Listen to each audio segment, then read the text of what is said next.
Entrons maintenant directement dans le vif du sujet. Nous allons afficher l'historique de notre dépôt Git. Donc si vous avez bien suivi la vidéo précédente, nous allons en réalité afficher la liste des commits qui ont été effectués dans notre dépôt. Pour cela, il faut utiliser la commande git log. Celle-ci affiche alors la liste de nos commits. Pour chaque commit, vous pouvez voir son SHA-1, les informations sur l'auteur, la date de création du commit et bien sûr le message de commit qui a été ajouté avec l'option "-m" de la commande commit.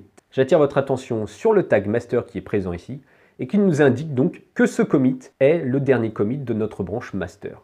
Il y a également le tag head qui indique que c'est sur ce commit-là que nous sommes actuellement.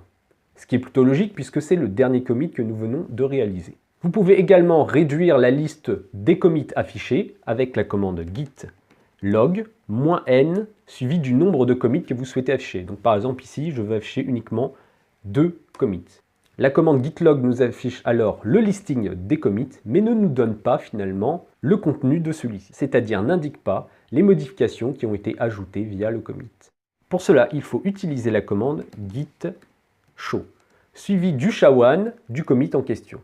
Alors, une petite astuce pour copier-coller un SHA-1 rapidement, vous allez avec votre souris double-cliquer sur le SHA-1 en question, puis faire un clic de molette. Vous faites entrer, et là, Git nous affiche le contenu de ce commit. Et en particulier, on peut voir que cet affichage correspond exactement à ce que nous avions lorsque nous faisions un git diff. Une autre petite astuce, si vous ne voulez pas recopier tout le temps un SHA-1, vous pouvez également utiliser les tags.